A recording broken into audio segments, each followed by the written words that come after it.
예, 오늘은 하나님의 은혜, 하나님의 은혜라는 그 주제로 말씀을 나누겠습니다. 우리가 히브리서 12장 14절에서 15절은 본문 말씀으로서 우리가 이따가 구체적으로 말씀을 나누도록 하고, 하나님께서는 은혜가 풍성하신 분이십니다. 풍성하신 하나님은 자신의 형상대로 지음받은 인간에게 언제나 은혜를 베푸시기를 원하시는 분이십니다. 이 세상에 있는 모든 것들은 하나님의 은혜가 아니면은 그것은 존재할 수도 없고, 또 하나님의 은혜를 받지 아니한 것들이 하나도 없습니다. 다만 하나님께서 주신 은혜에 대해서 모르고 있는 것 뿐입니다.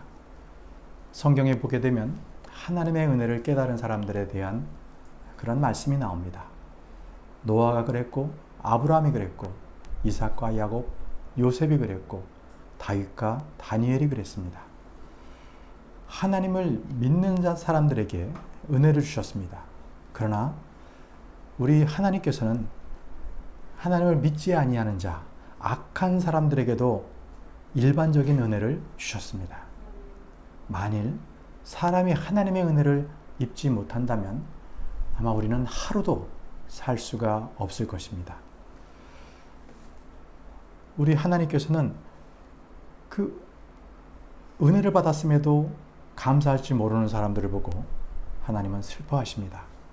창세기 6장 5절에서 8절을 보니까 하나님께서 사람의 사악함이 땅에서 크고 또 그의 마음에서 생각하여 상상하는 모든 것이 항상 악할 뿐임을 보시고 주께서 땅 위에 사람을 만드신 것으로 인해 슬퍼하시며 또 그것으로 인해 마음에 근심하시고 주께서 이르시되 내가 창조한 사람을 지면에서 멸하되 사람과 짐승과 기는 것과 공중의 날짐승까지 다 그리하리니 이는 내가 그들을 만든 것으로 인해 슬퍼하기 때문이라 하시니라. 이렇게 말씀하셨습니다.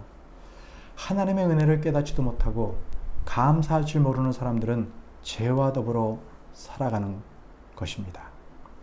그러나 그 당시에도 노아는 주의 눈에 은혜를 입었고 의인이었고 그 세대들 가운데 완전한 자로 하나님과 함께 걸었습니다. 하나님의 은혜를 입은 사람은 하나님의 은혜로 살고, 하나님의 은혜를 입지 못한 사람은 죄악 가운데 심판 가운데 죽을 수밖에 없는 존재인 것입니다. 은혜는 무엇일까요? 은혜란 기본적인 말의 의미가 받을 가치가 없는 사람에게 베푸는 사랑인 것입니다. 우리는 바울 서신 말미마다 은혜란 말을 발견하게 됩니다. 사람마다 부모님의 은혜를 입고 스승의 은혜를 받고 누군가로부터 여러 가지 은혜를 받고 삽니다. 은혜 없이 살 수 있는 사람은 아무도 없습니다. 은혜란 값으로 계산할 수도 없고 선물로 그냥 받은 그러한 것을 말합니다. 노력이나 대가를 지불하지 못한다는 것입니다. 또 노력이나 희생의 수고를 요구하지 않고 주는 것이 은혜인 것입니다. 은혜는 계산하기가 불가능합니다. 또 자식이 부모님에게 주는 은혜를 돈으로 계산할 수 없고 계산이 불필요한 것과 마찬가지로 하나님의 은혜 역시 돈과 노력으로 살 수가 없는 것입니다. 생각해 보십시오. 햇빛을 누가 돈 주고 살 수 있겠습니까? 그럼에도 불구하고 우리는 그것을 누립니다. 공기도 마찬가지입니다. 우리는 숨을 쉽니다. 물도 우리는 값없이 마실 수가 있습니다. 그래서 누가 말하기를요, 우리에게 가장 귀한 것들, 생명의 필수적인 것은 은혜로 받은 것이지 우리가 만든 것이 아니라고 합니다. 얼마 전에 있었던 일입니다. 프랑스에서 지금처럼 이 코로나19로 감염이 되어서 병원에 93세 된 할아버지가 입원을 하게 됐습니다. 그는 24시간 동안의 산소 공급기로 치료를 받게 되었습니다. 그 뒤에 상황이 많이 좋아져서 이제 퇴원을 하게 됐습니다. 그때 그에게 의료 세금 계산서가 통지가 되었습니다. 의사가 갖다 주었습니다. 이렇게 나왔습니다. 금액은 50만 프랑이었습니다. 그 50만 프랑을 보던 그 할아버지는 눈물을 흘렸습니다. 그러자 의사는 이 비용이 상당히 비싸기 때문에, 고가기 때문에 그것 때문에 우는 줄 알고 그를 달랬습니다. 너무 염려하지 말라고. 그러자 그 할아버지는 저는 이 금액을 다 갚을 수 있는 재력이 있는 사람입니다. 다 갚을 수 있습니다. 그러나 제가 눈물을 흘리는 것은 고작 24시간 동안 산소 공급기로 호흡을 했을 뿐인데, 산소를 공급받았을 뿐인데 그것이 50프랑이나 된다는 사실입니다. 저는 93년 동안 살면서 하나님께서 주신 그 산소를 여태까지 돈으로 생각해 볼지도 않고 마음껏 마시며 살아왔었습니다. 이제야 하나님께 제가 얼마나 큰 은혜를 그리고 많은 빚을 졌는지를 깨닫게 되었습니다 하면서 울더라는 것입니다. 그러나 이 눈물은 어떻게 하나님께서 우리에게 주신 눈물에 비할 수가 있겠습니까? 이것은 미미합니다. 하나님이 우리에게 베푸신 선한 하나님이시고 모든 은혜의 하나님이라는 사실을 우리는 마음 가운데 믿어야 하는 것입니다. 주님의 은혜는 예수 그리스도를 통해서 우리에게 미리 주어졌습니다. 아들을 위해서 어머니가 밥상을 예배해 주신 것처럼 하나님께서도 우리를 위해서 은혜를 미리 예배해 두셨습니다. 하나님은 에덴에 동산을 마련해 주셨죠. 이스라엘 백성들에게는 가나안을 예배해 주셨습니다. 마찬가지로 이 땅에 사는 우리를 위해서 주님은 예수 그리스도를 우리에게 은혜로 예비해 두셨습니다. 은혜로 오신 예수 그리스도, 예수 그리스도께서는 바로 은혜의 바로 근본인 것입니다. 요한일서 1장 14절에 말씀이 육신이 되어 우리 가운데 거하심에 우리가 그분의 영광을 보니 아버지의 독생하신 분의 영광이요 은혜와 진리가 충만하더라. 은혜와 진리가 충만하더라 라고 했습니다. 바로 예수 그리스도 안에 은혜가 충만합니다. 그리스도 안에 은혜와 진리가 가득 차 있습니다. 예수님 그분 안에는 은혜의 원천지요 생산지요 또 모든 은혜가 믿는 자들에게 공급되도록 하시는 분이십니다. 우리가 모든 것을 그분의 충만하심에서 받았으니 은혜라 이렇게 고백하고 있습니다. 자연 속에 있는 일반 은혜는 믿지 않는 자들에게도 지속적으로 공급이 됩니다. 마태복음 5장 45절에 그분께서 자신의 해를 악한 자와 선한 자 위에 떠오르게 하시며 비를 의로운 자와 불의한 자에게 내려주시느니라 라고 말씀하신 그대로 불의한 자에게도 일반적인 은혜는 지금 이 시간에도 계속적으로 공급되고 있습니다. 그러나 구원에 관련된 예수 그리스도의 특별한 은혜가 아니면 그것은 믿지 않으면 누릴 수가 없는 것입니다. 여러분, 큰 저수지를 곁에 두고 물을 찾는다고 땅을 파는 것처럼 예수 그리스도 없이 은혜를 구하는 것은 어리석은 것입니다. 은혜는 어느 시대에나 있었습니다. 그러나 구원에 관련된 은혜는 예수 그리스도를 통하여 온 것입니다. 요한복음 1장 17절에 이는 율법은 모세를 통해 주셨을 때 은혜와 진리는 예수 그리스도를 통해 왔기 때문이라 이렇게 말씀했습니다. 그렇습니다. 은혜는 예수 그리스도를 통해서 왔습니다. 이는 모세를 통해 율법의 시대가 선포된 것처럼 예수 그리스도를 통해 은혜의 새로운 시대가 열렸음을 말씀하고 있는 것입니다. 예수 그리스도는 은혜의 근본입니다. 은혜의 시발점입니다. 은혜의 모든 것 되십니다. 은혜는 예수 그리스도를 통하여 왔기 때문입니다. 그러므로 우리가 예수 그리스도를 마음속으로 받아들일 때 예수 그리스도 안에 있는 충만하신 은혜가 우리에게 함께 들어오는 것입니다. 예수 그리스도를 영접하면 성령님도 주십니다. 성령님을 주시는 것이 바로 은혜인 것입니다. 아무리 구하려고 해도 구할 수 없고 아무리 찾으려고 해도 찾을 수가 없고 어떤 값을 치루어도 살 수 없는 그것을 얻는 기쁨보다 더 큰 기쁨이 어디 있겠습니까? 누가복음 11장 13절에 그런즉 너희가 악할지라도 너희 자녀에게 좋은 선물을 줄 알거든 하물며 하늘에 계신 너희 아버지께서 자기에게 구하는 자들에게 성령을 얼마나 더 많이 주시겠느냐 하시니라. 하나님께서 아들을 통해 우리 안에 모든 것을 주십니다. 이것이 진정한 은혜입니다. 하나님께서 성령을 주십니다. 이것은 은혜입니다. 예수 그리스도를 영접함으로 죄로 가득한 내가 의롭게 되었습니다. 로마서 3장 24절에 보니까 그리스도 예수님 안에 있는 구속을 통해 하나님의 은혜로 값없이 은혜롭게 되었느니라. 이는 놀라운 은혜가 아닐 수 없습니다. 예수 그리스도 안에 있는 구속을 통해 하나님의 은혜로 값없게 의롭게 되었다고 말씀하고 계십니다. 이것은 30년, 40년 아무리 수련을 해도 우리는 의인이 되기 불가능합니다. 오직 예수 그리스도만 믿기만 하면 우리는 의롭게 됩니다. 하나님의 은혜는 값없이 의롭게 되게 우리에게 주셨습니다. 하나님의 은혜는 주홍과 같은 붉은 죄, 진홍과 같이 붉은 죄일지라도 눈같이 양털같이 휘고 깨끗하게 하는 것입니다. 죄로 인해 고통을 당해본 적이 있습니까? 그 고통은 형용할 수 없습니다. 예수 그리스도인 은혜이신 예수 그리스도와 그 성령의 그 은혜를 우리는 받지 못하기 때문입니다. 죄 가운데 살기 때문에 그렇습니다. 죄는 우리를 질병과 죽음으로 이끌어갑니다. 하나님의 은혜로 인해서 의롭게 되면 우리는 영원한 생명을 받게 됩니다. 의롭게 되었다는 것은 신분상의 변화를 선포하는 것입니다. 의의 옷을 입고 의의 직분을 이루고 의로 말미암아 상급을 우리는 받게 되는 것입니다. 이것이 하늘에 든 우리의 소망인 것입니다. 하나님의 은혜로 주어졌습니다. 에베소서 2장 8절에 보니까 너희가 믿음을 통해 은혜로 구원을 받아나니 그것은 너희 자신에게서 난 것이 아니요 하나님의 선물이니라. 하나님의 선물이라고 했습니다. 은혜로 받은 구원은 마음속에서만 일어나는 것이 아닙니다. 성도의 생활 전 영역에서 이 은혜가 드러나게 되는 것입니다. 영과 혼과 육의 일대의 변화가 일어납니다. 구원은 하나님의 선물입니다. 우리는 모두 죄의 형벌로부터 구원을 받았습니다. 죄의 형벌이 무엇입니까?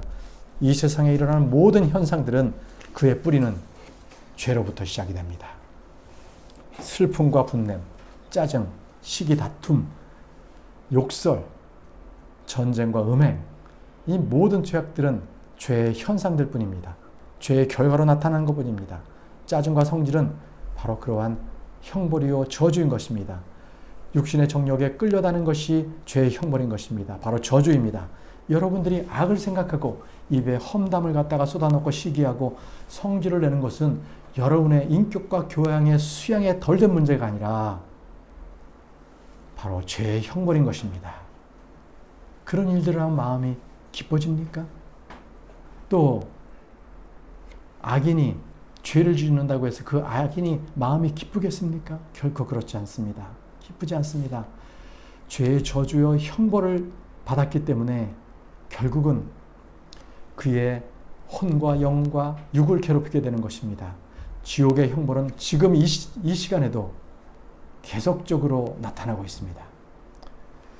은혜로 구원받았다는 것은 죄의 종로로 타지 않는다는 것입니다. 죄의 저주로부터 노인을 받았다는 것입니다. 예수 그리스도로 말미암아 구원받았다는 것은 은혜로 받은 것입니다. 은혜로 주신 구원은 죄의 형벌로부터 죄의 권세로부터 노임을 받았고 구원을 받았다는 것을 말합니다. 우리가 예수 그리스도를 영접하면 이 은혜가 내 안에 임하는 것입니다.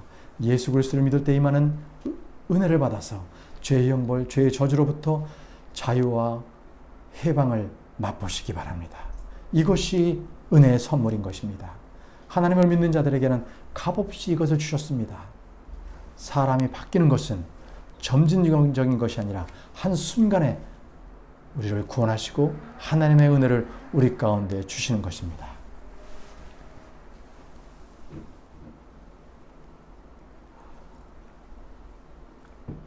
오래전에 독일의 한 작은 도시에서 한 가난한 소녀가 피아노 독주회를 광고를 했습니다.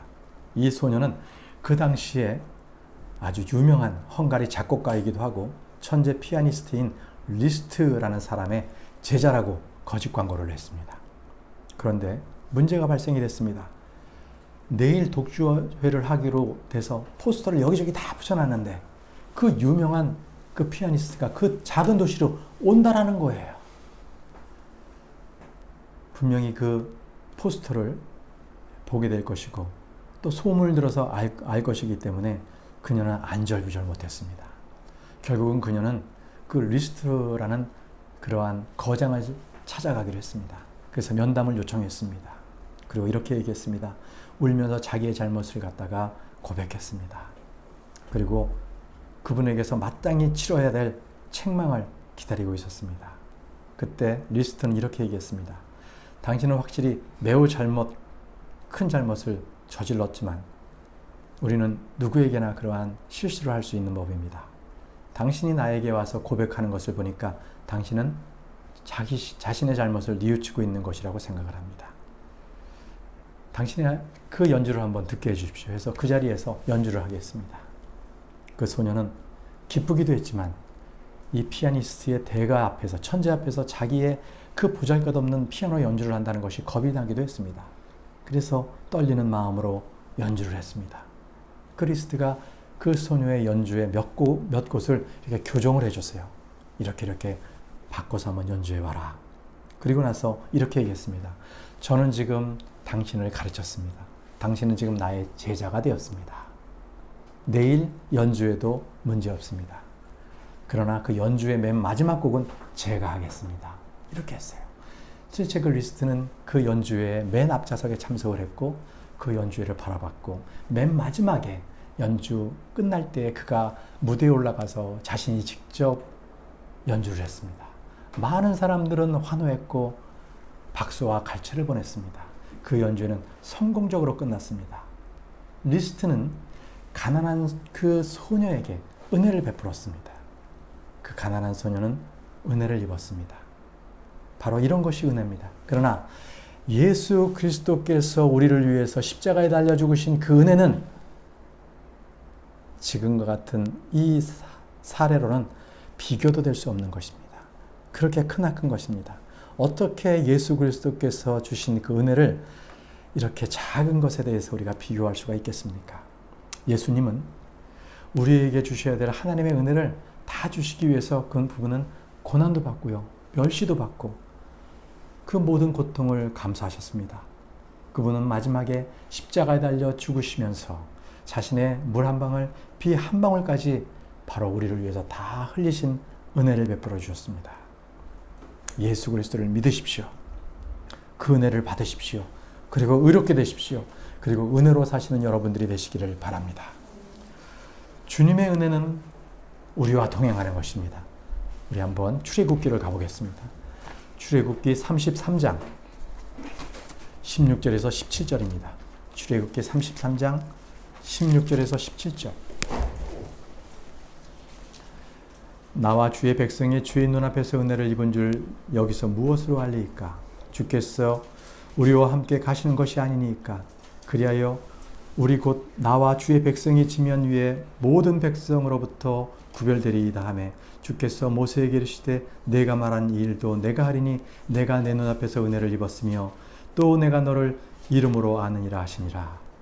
나와 주의 백성이 주의 눈앞에서 은혜를 입은 줄을 여기에서 무엇으로 알리이까? 주께서 우리와 함께 가시는 것이 아니니까.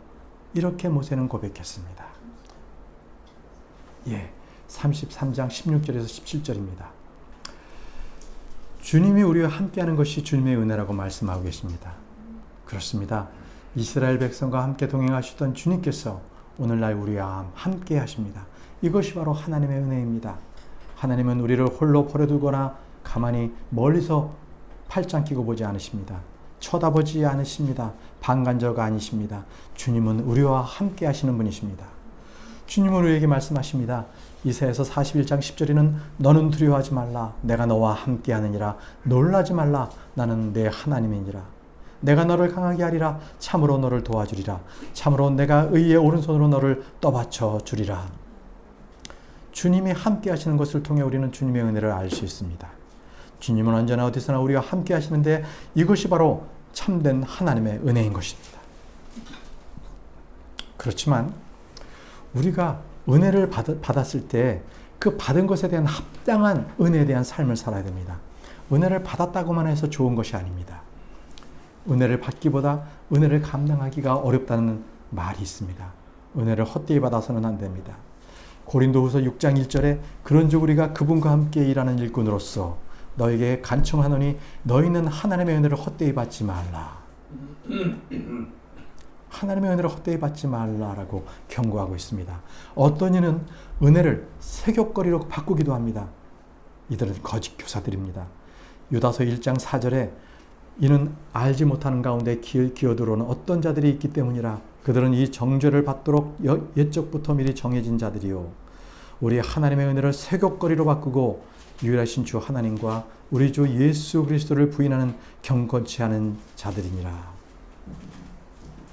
은혜를 보답하고 헛되이 받지 않기 위해서는 은혜를 잊지 말아야 합니다. 시편 103편 2절에는 오 네오나 주를 찬송하며 그분의 모든 은택을 잊지 말지어다 라고 말씀하고 있습니다. 사람들은 너무 쉽게 주님의 은혜를 잊고 삽니다. 그래서 주님은 은혜를 헛되이 하지 말라 하십니다. 말씀을 믿을 때의 은혜를 헛되이 믿지 않을 때에는 은혜를 헛되이 흘려버리고 맙니다. 주님께서 은혜를 부어주시고자 하셔도 믿지 않을 때에는 주님은 일을 하실 수 없고 은혜를 우리 가운데 부어주실 수가 없습니다. 주일 집회나 성경 공부 시간은 주님의 말씀을 통해서 은혜를 부어주시는 시간입니다. 주님은 모이기를 힘쓰라고 말씀하셨습니다. 구약의 이스라엘이 왜 망했습니까? 그들이 망하게 된 것은 안식일과 안식년을 갖다가 지키지 않았습니다. 그렇기 때문에 70년을 바빌론 포로로 잡혀가도록 하셨습니다. 신약 성도들은 안식일은 지키지 않습니다. 대신 모임이 있습니다. 특히 주일 예배는 어떤 경우에도 빠지면 안 됩니다. 그것은 은혜를 헛되이 하는 일이기 때문이다. 은혜를 보답하지 않는 것입니다. 베드로전서 5장 10절과 사도행전 20장 32절을 살펴보겠습니다. 베드로전서 5장 10절입니다.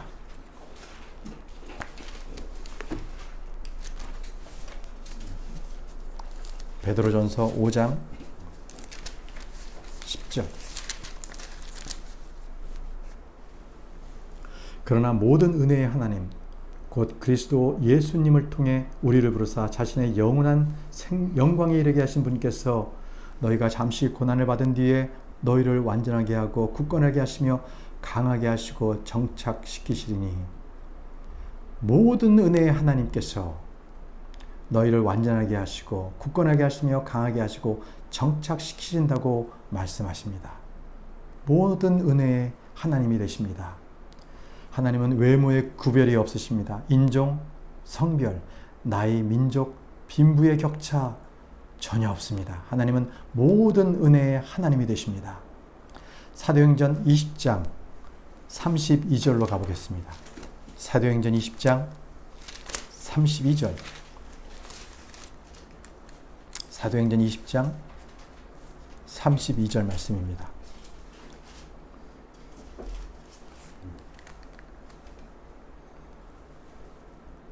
이제 형제들아 내가 너희를 하나님과 그분의 은혜의 말씀에 맡기노니 이 말씀이 너희를 능히 든든히 세워 거룩히 구별된 모든 자들 가운데서 너희에게 상속 유업을 주리라. 내가 너희를 하나님과 그분의 은혜의 말씀에 맡기노니.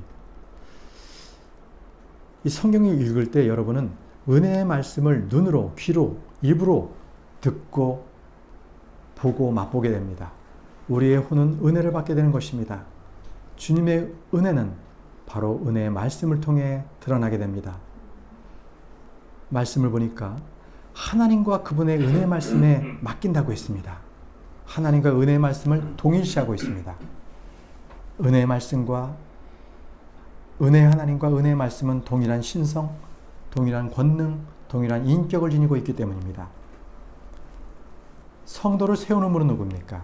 바로 은혜의 말씀입니다. 말씀이 은혜를 든든히 세워줍니다. 든든히 세운다는 말은 강건하게 한다는 말입니다.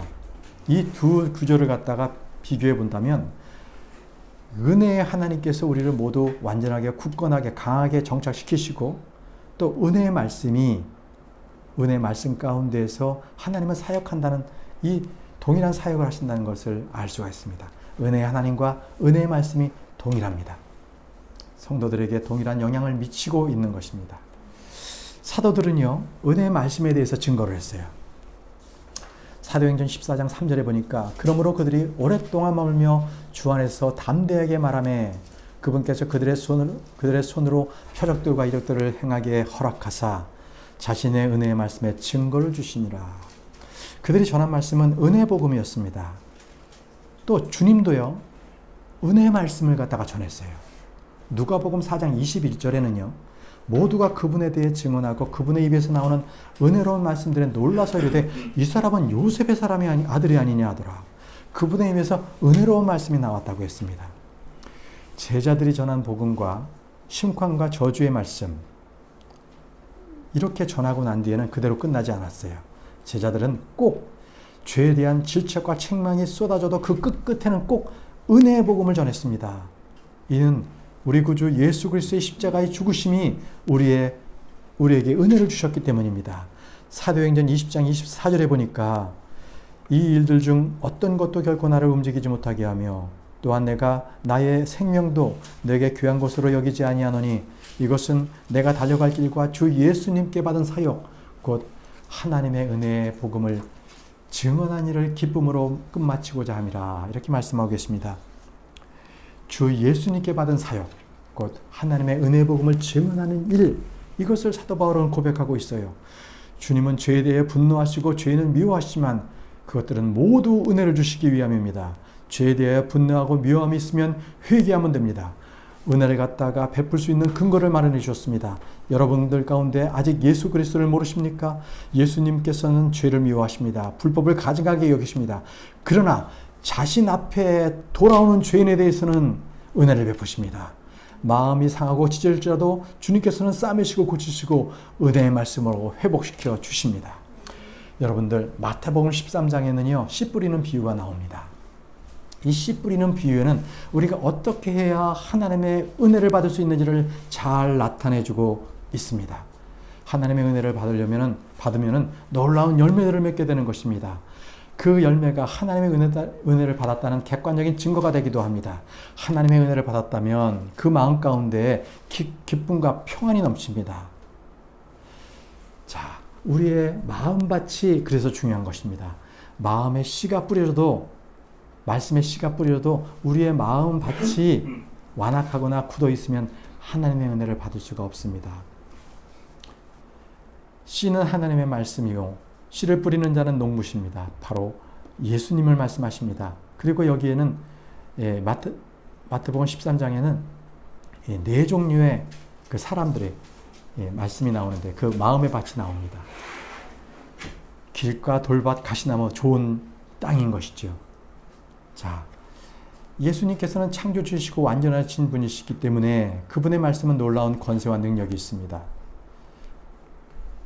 그런데 예수님의 말씀을 듣는 사람들은 다양한 반응이 나왔어요. 그 중에 바리새인들과 서기관들은 그 말씀을 들었을 때 그들의 마음은 완약했기 때문에 그 말씀을 전혀 그들의 마음밭에 받아들이지 않았습니다. 도리어 거부 반응이 일어나서 미워하고 죽이려고 했어요. 그들의 마음은 길가에 뿌려진 것과 똑같습니다. 딱딱하게 굳어져 있었습니다. 또 어떤 사람들의 마음의 밭은 돌밭과 같았습니다. 기쁨으로 잠시 말씀을 받아들였지만 뿌리가 없어가지고요 환난이나 핍박이 일어났을 때는 실족했어요. 또 어떤 이는 가시밭과 같은 사이에 그 씨를 받은 자와 같은 그런 마음이었습니다. 이는 세상의 염려와 재물의 속임수로 인해 가지고 말씀을 숨막히게 했기 때문에 그 열매를 맺지 못하고 열매가 죽어버렸습니다. 반면에 좋은 땅에 씨를 받은 사람은 그 말씀을 받을 때 깨닫는 자입니다. 그래서 그는 열매를 맺었어요. 100배, 60배, 30배의 결실을 맺게 된 것입니다. 왜 이렇게 다양한 반응이 나타난 것입니까? 바로 말씀을 받는 그 사람의 마음의 밭이 다양했기 때문에 그렇습니다. 여러분, 우리에게 이 하나님의 말씀을 받으려면 어떻게 해야 되겠습니까? 그래서 오늘 본문의 말씀 히브리서 12장 14절에서부터 15절의 말씀을 우리가 본문을 통해서 읽게 되었습니다. 이 말씀은 여러분 주의하셔야 됩니다. 히브리서는요 우리와 같은 은혜의 복음을 접하는 교회 시대에 주신 게 아니에요. 히브리인들에게 말씀하신 것입니다. 그렇지만 이 말씀을 통해서 우리가 영적으로 우리에게 주시는 말씀을 한번 보기를 바랍니다. 첫 번째, 모든 사람들에게 모든 사람과 더불어서 화평함과 거룩함을 우리가 추구를 해야 되는 것입니다. 우리가 하나님의 영광을 갖다가 이루려면, 때에 따라 돋는 하나님의 은혜를 받으려면 우리 히브리서 12장 14절의 말씀처럼 모든 사람과 더불어 화평함과 거룩함을 따라야 됩니다. 이것이 없이는 아무도 주를 보지 못한다고 말씀하고 계십니다. 우리가 주님을 보려면은 화평함과 거룩함을 따르라고 했습니다. 모든 사람과 더불어 화평함과 거룩함을 따르는 것이 하나님이 원하시는 것입니다. 이것이 없이는 아무도 주님을 보지 못합니다. 하나님은 하나님의 은혜를 받을 수가 없다는 말씀입니다. 우리는 항상 하나님의 은혜가 내 안에 머물러 있게 하려면 먼저 화평의 사람이 되어야 됩니다. 이것은 이미 우리가 예수 그리스도로 말미암아 화평의 관계가 이루어졌다는 것입니다. 누구하고? 하나님과 함께. 바울이 하나님과 더불어 화평을 따르라는 이 권유는요, 이렇게 권유가 아니라 명령이었습니다. 우리는 이미 화평을 누리게 되었다라고 선언을 하고 있는 것입니다. 하나님과 더불어 화평을 누리는 그 비결을 예수님을 통하여 이렇게 사도 바울은 말하고 있습니다. 예수님을 통하여 또는 예수님으로 말미암아 이렇게 계속적으로 말하고 있는 것입니다. 우리는 하나님과 더불어 화평을 누릴 수 있게 되는 것은 전적으로 예수 그리스도의 은혜입니다. 예수님께서는 우리에게 화평을 주시는 주체이시고 화평의 왕이십니다. 세상의 과학이나 철학, 문학, 음악 이런 것들은 진정으로 우리에게 평안과 안식을 줄 수가 없습니다. 그러나 예수님이 주시는 평안은 과거에도 미래에도 그리고 심지어는 심판에 대한 두려움까지도 불식시키는 완전한 평안을 우리에게 주십니다. 하나님의 평안을 입은 사람은 자신의 욕망이나 욕심의 노예가 되지 말고 먼저 이웃을 생각하는 마음으로 화평을 만드는 자가 되어야 되는 것입니다. 우리가 화평을 만드는 자가 되려면 먼저 자신의 손해를 감내해야 되는 거예요. 자신의 희생이 없이는 화목하게 할 수가 없습니다. 우리 예수님께서 산상수훈 중에서는 마태복음 5장 9절에 보니까 화평케 하는 자들은 복이 있나니 그들이 하나님의 아들들이라 불릴 것이기 때문이요 라고 말씀하고 있습니다. 여기서 중요한 것은요, 자기 혼자 화평을 누리는 자가 될 수가 없습니다. 즉 자신이 화평을 누린 자가 복이 있다 이렇게 말씀을 하시는 게 아니라 화평케 하는 자, 다시 말씀드리면 다른 사람이 화평을 누리도록 하기 위해서 자신은 도리어 고난당하고 희생당하는 자, 이런 자들이 복이 있다고 말씀하고 계시는 거예요. 여기서 말씀하시는 화평케 하는 자들, 이 말씀을 영어로 찾아보니까 피스메이커스입니다. 피스메이커. 화평을 만들어내는 자라고 말씀하고 있는 거예요. 다른 사람들이 화평을 누릴 수 있도록 화평을 만들어내는 자가 되기 위해서는 자기 자신이 희생하고 고난을 당하고 손해보는 삶을 살아야 되는 것입니다. 그럴 때 주님은 우리를 하나님의 아이들로 인정해 주시는 거예요. 그럴 때 하나님의 은혜가 우리에게 임합니다. 또한 우리의 삶 가운데서 거룩함을 따라야 되는 거예요. 하나님은 우리를 거룩함에 이르도록 부르셨습니다. 데살로니가전서 4장 7절에는 하나님께서 우리를 부정함에 이르도록 부르지 아니하시고 거룩함에 이르도록 부르셨나니 이렇게 말씀하셨습니다. 예수 그리스도께서 우리 안에 계시고 주님의 생명이 우리 안에 머물러 있을 때 우리는 거룩해집니다.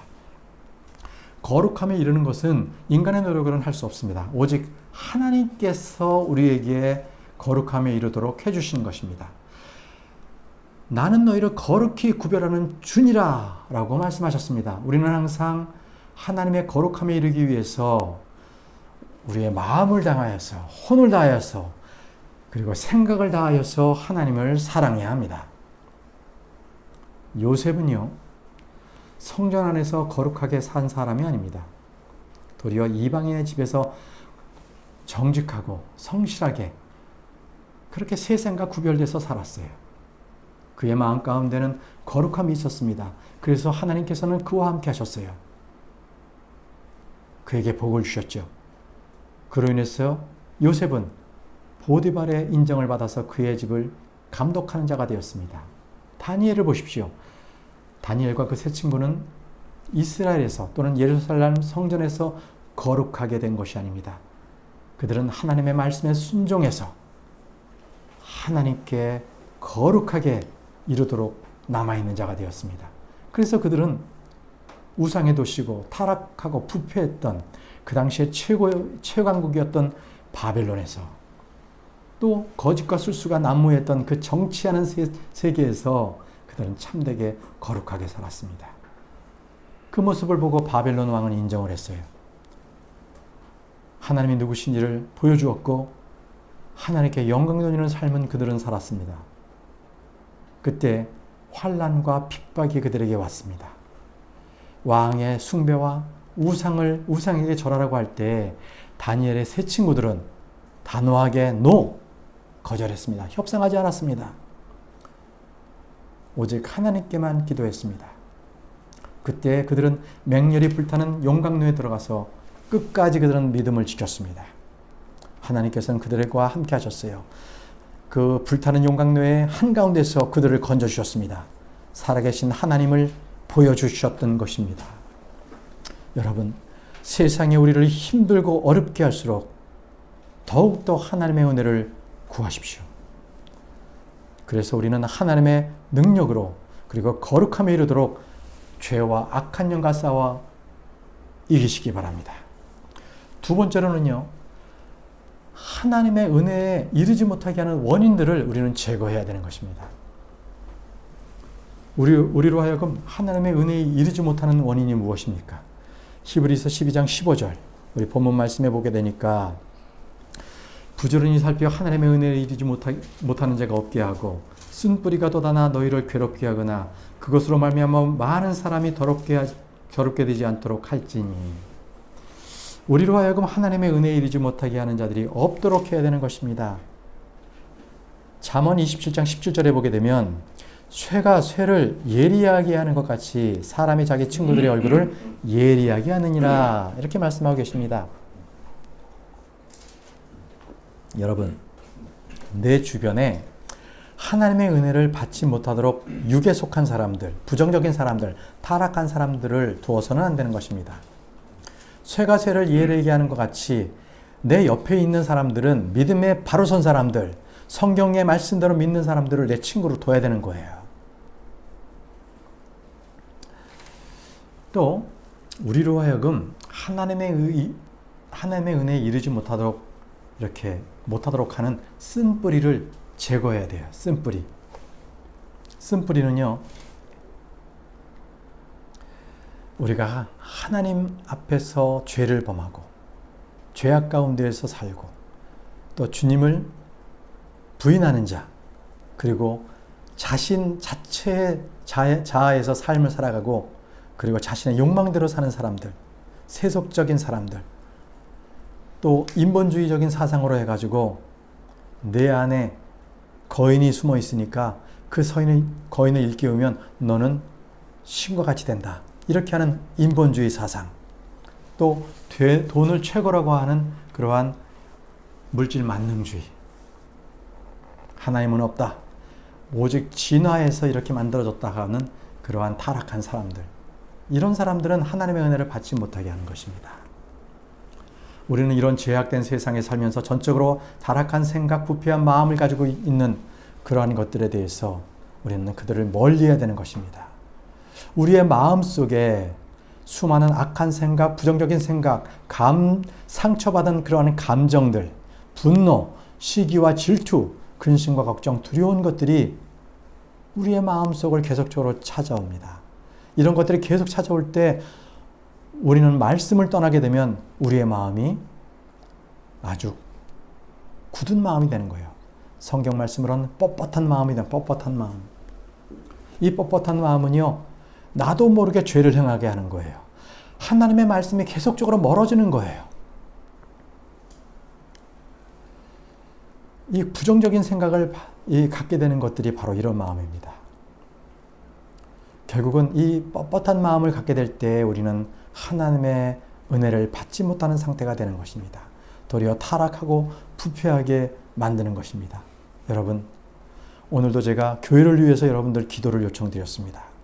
마귀는 교회를 흔들려고 울부짖는 사자같이 우리 형제자매들 사이를, 믿는 자들 사이를 갖다가 다녀요. 결코 믿지 않는 자들만을 삼키는 것이 아니라 믿는 자들을 삼키려고 돌아다니고 있습니다. 정신을 차리십시오. 깨어 있으십시오.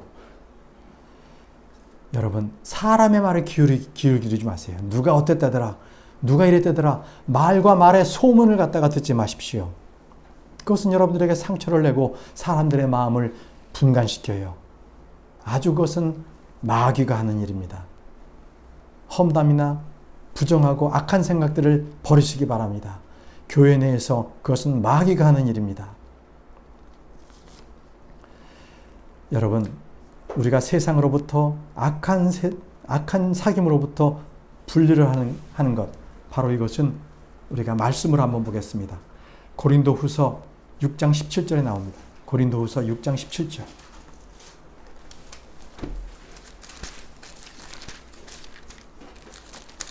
고린도후서 6장 17절에 보니까 주가 말하노라. 그러므로 너희는 그들 가운데서 나와 분리하고 부정한 것을 만지지 말라. 그리하면 내가 너희를 받아들여. 이런 말씀하셨습니다.